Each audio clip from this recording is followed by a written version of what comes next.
Hello friends, मैं हूं अब्दुल सलाम और आपका वेलकम है नेटसेट कॉर्नर यूट्यूब चैनल पे।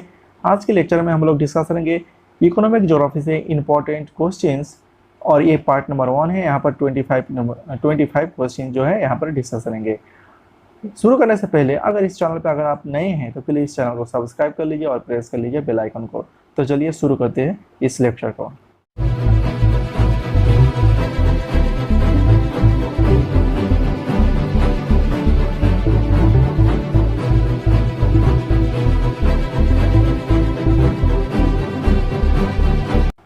So first question number 1, who is known as founder of economic geography?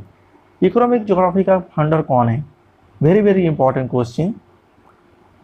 Option A देखिए, E.W. Zimmermann, B J Chisholm and C Carl Sauer, D L.D. Stamp. तो इसका जो आंसर है वो है number B J Chisholm. Okay, इन्होंने किताब लिखा, ठीक है, फर्स्ट टेक्स्ट बुक लिखा देखिए इकोनॉमिक ज्योग्राफी के ऊपर, और क्रेडिट किया गया था इनको, जिसम को as a father of economic geography. Okay, so question number 2, the statement resources are not they become or given by, ये स्टेटमेंट किसने दिया है? जिसम ने, एकरमैन ने, जिमरमैन ने और स्मिथ। तो इसका जो आंसर है वो है नंबर सी E.W. जिमरमैन ने। Next question, the book handbook of commercial geography was written by. Handbook of commercial geography, ये बुक किसने लिखा है? Okay, L.D. Stamp, E.W. Zimmermann, Carl Sauer and Chisholm. तो इसका जो आंसर है वो है नंबर डी चिसोल्म का। Okay, very very important question, ये एग्जाम में UGC नेट की एग्जाम में पूछा जाता है, कमर्शियल ज्योग्राफी बुक किसने लिखा है। Then question number 4, who propose the theory of intervening opportunity, very very important, ये भी बहुत बार पूछा जाता है एग्जाम में। ठीक है, Thomas, Benjamin, Stouffer and Tomlinson. तो इसका जो आंसर है वो है आपका number C Stouffer. Then question number 5 में देखिए दो लिस्ट दिए गए हैं, लिस्ट को हम लोग को मैच करना होगा। देखिए एक्टिविटी और जो है कैरेक्टरिस्टिक्स के बारे में पूछा गया है। ठीक है, कौन सा सर्विसेज वगैरह कौन सा एक्टिविटी में आता है। तो फर्स्ट देखिए प्राइमरी एक्टिविटी। प्राइमरी एक्टिविटी में हम लोग को पता है कि इसमें जो है एग्रीकल्चर आएगा। ओके, तो फर्स्ट प्राइमरी एक्टिविटी एग्रीकल्चर हो गया, सेकेंडरी एक्टिविटी मैन्युफैक्चरिंग इंडस्ट्री, और टर्शियरी हो गया trade and commerce, and quaternary हो गया आपका सर्विसेज। देखिए डी पे कौन होगा? 4 होगा, डी पर 4 देखिए 2 जगह है। फिर देखिए टर्शियरी एक्टिविटी हो गया आपका ट्रेड एंड कॉमर्स 2, सी पे 2, and primary activity agriculture. Okay, A for 3, तो ए फॉर 3 यहाँ पर है, तो इसका जो आंसर है वो है number B. Then question number 6, who has among the following geographers defined geography of public finance, who gets what where and at what cost. Who gets what where and at what cost, ये जो definition है geography का public finance में, ठीक है, किसने दिया था? R.J. चॉर्ले ने, डेविड हार्वे ने, जिमरमैन ने एंड R.J. बेनेट ने। तो इसका जो आंसर है वो है आपका Bennett. Okay, R.J. Bennett, number D. The next question, यहाँ पर देखिए 2 लिस्ट दिया गया है। ओके, लिस्ट को हम लोग को मैच करना होगा। यहाँ पर कलर ऑफ कॉलर दिए गए हैं और नेचर ऑफ वर्क। देखिए red colour job, collar job, blue collar job, pink colour job, ये देखिए कैरेक्टरिस्टिक्स जो है हम लोग को नेचर, देखिए जॉब और वर्क को जो है मैच करना होगा। तो फर्स्ट देखिए रेड कॉलर जॉब। तो रेड कॉलर जॉब कौन सा वाला होगा? देखिए यहाँ पर देखिए 4 नंबर ऑप्शन देखिए, outdoor nature of work in primary sector. Red collar job generally primary sector में जो लोग काम करते हैं उन लोगों का जो है शर्ट का कॉलर जो है आपका रेड कलर में होता है। Okay, then blue collar job देखिए आपका number 3, manual works in manufacturing industry and construction sites. आपने देखा होगा मैन्युफैक्चरिंग इंडस्ट्री और कंस्ट्रक्शन साइट में इंसान जितने भी वर्कर होता है वो ब्लू कॉलर की जो है शर्ट पहना देता है, ठीक है। तो इस हिसाब से आप आंसर जो है लगा सकते हैं यहाँ पर। देन नंबर सी पे देखिए pink collar job. Pink collar job कौन सा वाला होगा? पिंक कॉलर जॉब होगा आपका नंबर 5 में। देखिए work done by ladies on less wage restaurants. Pink colour मतलब यहाँ पर जो जो वुमेन वगैरह होता है, ठीक है, लो वेज में काम करता है रेस्टोरेंट वगैरह में। Then number D white collar job. White collar job jobs in government offices and MNC offices. देखिए गवर्नमेंट ऑफिसेज और मल्टीनेशनल जो कंपनीज वगैरह हैं वहाँ पर जो वाइट कॉलर जो वर्कर रहते हैं उन लोगों का जो कॉलर होता है वाइट कलर में होता है, ठीक है, इन लोगों का work government officers and MNC officers की, ठीक है। देन आपका number E golden collar job. Golden collar job कौन सा वाला है? देखिए आपका नंबर एक ही बाकी रहा, वो है नंबर 2। देखिए very special works in quinary sections. देखिए सबसे जो है हाईएस्ट प्राइमरी जो है एक्टिविटीज़ में ये आता है, ठीक है, quinary. First primary activity, then secondary, फिर टर्शियरी, फिर क्वाटरनरी, फिर कोइनरी। तो ये हाईएस्ट स्टेज में रहता है, इसलिए इन लोगों का जो कॉलर होता है वो गोल्डन। ओके, तो गोल्डन कॉलर और व्हाइट कॉलर ये सब जो है कॉलर देख के आप लोगों को नेचर ऑफ और को पहचानना होगा। तो ये भी क्वेश्चन बहुत ही इंपॉर्टेंट है, ठीक है, बेसिक कंसेप्ट है ये एक्चुअली। तो नेक्स्ट क्वेश्चन में चलते हैं, question number 8। Whose theory did propagate that an area is poor because it is poor? किसके थ्योरी यहाँ पर देखिए प्रोपोगेट किया था, किसने बोला था कि एक एरिया जो है पोर है बिकॉज इट इज पोर। एक जगह पोर है क्योंकि वो जगह ही पोर है। तो ये कंसेप्ट किसने दिया था? बेरी ने, मिर्डल एंड बोडेफेली एंड जिमरमैन। तो इसका जो आंसर है वो है number B, Myrdal.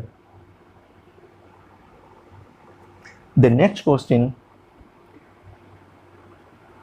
high level management and executive administrative position fall in the category of, देखिए हाईएस्ट, देखिए यहाँ पर क्या पूछा गया है, highest level of the managerial and executive, ठीक है, position fall in the category of. देखिए प्राइमरी एक्टिविटीज नहीं होगा। प्राइमरी एक्टिविटीज में जब हम लोग ने देखा कि एग्रीकल्चर होता है, सेकेंडरी एक्टिविटी में manufacturing, then trade and commerce, and quaternary में जो है आपका high level management and executive administrative position जो है फॉल करता है। नंबर डी होगा answer. Then next question number 10। यहाँ पर देखिए दो लिस्ट फिर यहाँ पर दिया गया है, हम लोग को जो है मैच रहना होगा। ओके, तो यहाँ पर ऑथर और थ्योरी के बारे में पूछा गया है। तो फर्स्ट देखिए ऑथर, देखिए वेबर का जो थ्योरी है वो है least transport cost. Okay, Weber हो गया आपका least transport cost. Then Smith का देखिए, स्मिथ का होगा आपका मैक्सिमम प्रॉफिट, ठीक है, मैक्सिमम प्रॉफिट यहाँ पर 2 नंबर पे ही है आपका मैक्सिमम प्रॉफिट। देन होटलिंग ये भी एक ऑथर है, ठीक है। इनका देखिए कंसेप्ट क्या था? इनका कंसेप्ट था आपका मार्केट कंपटीशन। देखिए यहाँ पर देखिए मार्केट कंपटीशन है आपका, हो गया होटलिंग। एंड हुबर एक चीज बाकी रहा, वो है नंबर 1। यहाँ इनका जो थ्योरी था वो डिपेंडेंट था, देखिए मिनिमम प्रोडक्शन कॉस्ट। मेन जो फोकस था वो मिनिमम प्रोडक्शन कॉस्ट था इसका हुबर की थ्योरी पे। ओके, तो इसका जो आंसर है वो है number C, 3241। Okay, question number 11। देखिए यहाँ पर पूछा गया है कि who of the following assumed the constant spatial behavior of the consumers in his model। देखिए इनमें से कौन सा इस वाला जो है ज़्यादा एज्यूम्ड किया था constant special behaviour of the consumer का जो है कॉन्स्टेंट बिहेवियर इन्होंने एज्यूम किया था। तो इनमें से कौन सा इस वाला था? Losch, Perroux, Christaller and Friedmann. तो ये जो आंसर है वो number C, older, Christaller. Question number 12। The loss theory of location was major emphasis on। August loss का जो थ्योरी है, थ्योरी ऑफ लोकेशन, कौन सी चीज के ऊपर ज्यादा एम्फोसिस किया था? Market demand, minimum transport cost and maximum profit. तो इसका जो आंसर है वो है नंबर बी, डिमांड।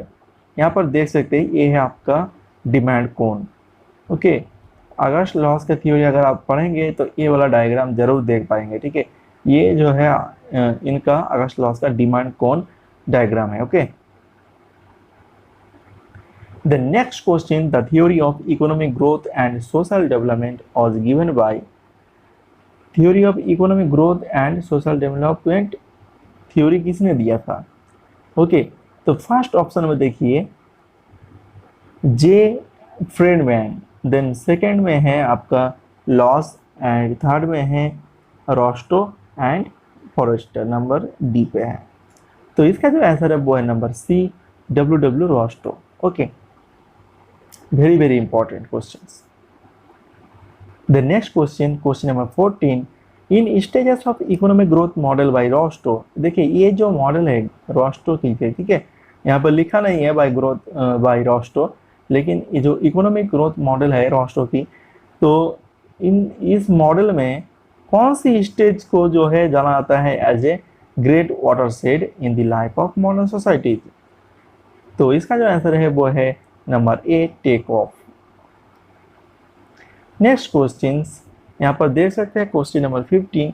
यहाँ पर आपका देखिए ये रोस्टो का जो इकोनॉमिक ग्रोथ मॉडल आपने अभी देखा, ठीक है, तो यहाँ पर रोस्टो की थ्योरी में देखिए टोटल जो है 5 स्टेजेस मिलते हैं, तो आपको सिक्वेंशियली यहाँ पर मैच रहना होगा। ठीक है, तो यहाँ पर देखिए इसका जो आंसर है वो है नंबर सी। ओके, तो first stages of the economic growth model by Rostow, Rostow की इकोनॉमिक ग्रोथ मॉडल में फर्स्ट स्टेजेस था traditional society, then second stage में था pre condition of take off, then take off, and then होगा आपका number 4 drive to maturity, and number 5 age of high mass consumption. Next question, question number 16, the limits of growth model was given by limits of growth model concept। ये जो model है दिए हैं आपका J W. Forrester ने। Okay, J W. Forrester, number B. Question number 17, the best example of ubiquitous raw material. Ubiquitous raw material की best example यहाँ पर पूछा गया आयरन और पेट्रोल, सोयल एंड गोल्ड। तो इसका जो आंसर है वो है नंबर सी, सोयल। तो यहाँ पर यूबिक्विटस रॉ मटेरियल का मतलब जो है हर जगह आपको मिलता है। ठीक है, everywhere you will be found. Okay, everywhere. तो इसका जो एग्जांपल है वो है एयर। एयर आप किसी भी जगह पर मिले आपको मिलेगा। ठीक है, एयर, वाटर, देन आपका सोयल, ये सब चीज़ें जो है आपका यूबिक्विटस रॉ मटेरियल में आता है। और यूबिक्विटस मटेरियल कौन सा नहीं है आपका? Iron ore, water, petroleum and gold. क्योंकि ये जो मिनरल्स यहाँ पर लिखा है मटेरियल्स, ये हर जगह नहीं मिलता है, लेकिन सोयल हर जगह में मिलता है। ठीक है, यहाँ पर देखिए लिखा है, आप यहाँ से देख सकते हैं। Question number 18, which one of the following industries is also known as fundamental of all industries? कौन सा इंडस्ट्रीज को जाना जाता है as a fundamental of all industries? Cotton textile industry, iron and steel industry, aluminium industry, petroleum industry. तो इसका जो answer है वो number B, iron ore and steel industry. Okay, question number 18 हो गया। देन नेक्स्ट क्वेश्चन देखते हैं, question number 19, mining is often called a robber industry. देखिए रॉबरी मतलब डकैती डालना जो इंडस्ट्री, देखिए माइनिंग को रॉबरी के साथ कंपेयर किया गया है। ठीक है, रॉबरी इंडस्ट्री मतलब डकैती का इंडस्ट्री। इसका कारण क्या है? बिकॉज, तो इसका कारण एक चीज है, देखिए number B, man extracts minerals from the nature without care of the environment. इंसान जो है मिनरल को जो है एक्सट्रैक्ट कर रहा है, ठीक है, without the care of the environment को केयर विदाउट।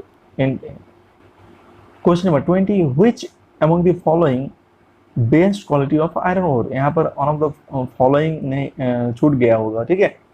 तो यहाँ पर best quality of iron ore के बारे में पूछा गया है। देखिए ये आपका मिनरल है हेमाटाइट, मैग्नेटाइट, लिमोनाइट एंड सिंडराइट। तो इसका जो आंसर है वो है नंबर बी, मैग्नेटाइट। यहाँ पर देख सकते हैं, देखिए मैग्नेटाइट का जो है आपका परसेंटेज ऑफ आयरन 72.4% है, ठीक है। और हेमाटाइट का देखिए 70%, लिमोनाइट का देखिए 59.8% एंड सिडराइट का है आपका 48.2%। The next question, question number 21, which region of USA is most important in iron ore production? USA की कौन सा जो रीजन है आयरन ओर प्रोडक्शन में ज़्यादा इम्पोर्टेंट है, ठीक है।